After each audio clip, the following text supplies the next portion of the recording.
Good morning, Key Stage 1. I hope you're all well and I hope you've all been enjoying the learning on our YouTube channel this week. Today is Thursday, which means it's my turn to share a science lesson with you. Are you ready? Let's take a look. So today we're going to start thinking about habitats. Let's have a look at this book to find out more. What is a habitat? A habitat is the word for a natural home of an animal, plant, or living thing. Each type or species of living thing has its own habitat, where it is found in the wild.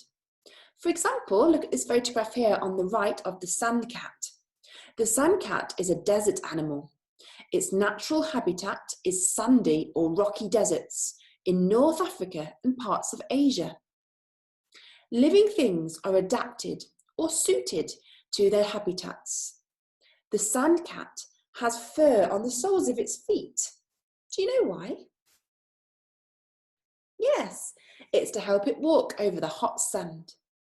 Its fur also keeps it warm at night when deserts can get very, very cold. It's got big ears and sharp eyesight to help it find small prey in the dark.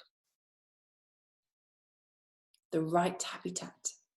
Each living thing or organism needs to be in the right habitat to survive.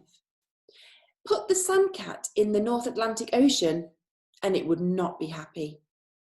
It wouldn't be able to swim for long or hold its breath under the water to go hunting. Its thick fur would get wet and become heavy and it would soon get very cold. But this photograph is of an animal that loves being in the North Atlantic Ocean.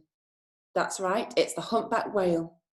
A humpback whale is adapted to life in the ocean, with its flippers, rubbery skin, and a blowhole on its head for breathing. But in the desert, do you think the humpback whale would survive? No, it would overheat, it would become too hot, and it wouldn't be able to move. This means that if habitats change or get damaged, living things are going to struggle to survive. For example, we know that forest creatures like monkeys will die if their forest habitat is cut down. Habitats and biomes. A habitat can be big, like a desert, or small, like a pond or an old hollow log.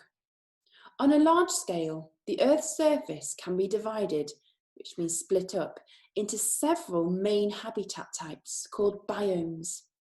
Each biome also contains many smaller habitats. Today, we're thinking about all of the animals that make their home in your garden or in your local area. Can you think of any?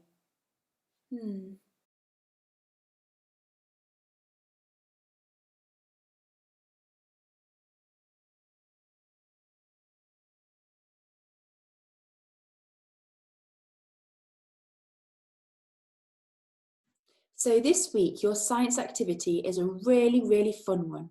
And I want you to get yourselves outdoors and explore the animals that have made their home in either your garden or a local area near your home. Now, to do this, your first job is to make a map of the area that you're going to investigate. So for example, if you're going to look at your garden, I'd like you to imagine that you're going to draw what your garden looks like from above. So if you were looking down at your garden, where would all the things in your garden be? So we're using a bird's eye view there. So make sure that you draw on anything that's in your garden, for example, trees, grass, and other plants on the map. You might also want to add extra details on there, like this person has, such as any paths in your garden, a shed, or a patio area. This works exactly the same if you're using a different area, not your garden. Once you've finished drawing your map, you might want to colour it in, like the person has done on this example. And then, when you've finished your map, I would like you to go on your wildlife treasure hunt. So every time you see an animal, I'd like you to put a cross on your map in exactly the place that you spotted it. Once you've done that, you might want to draw the animals that you see or take a photo of them and put them on the top of your map. If you wanted to, you might want to make a tally chart of the animals you see and how many times you see them. Once you've done this, there are 4 key questions that I want you to consider. Where did you see the most animals? Which part of your map did you spot the most? And why do you think this is? What is it about this area that makes so many animals want to make it their home? Did you spot an animal eating? And did you find a nest or an animal home? And that's the end of our science lesson for today.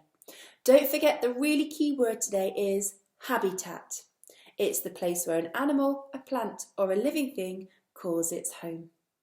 I would really like it if you could send across to me your maps, your pictures, your photographs of all the animals that you find. And on next week's video, I will share with everybody all the animals that we've found. Take care and I'll see you all soon. Bye!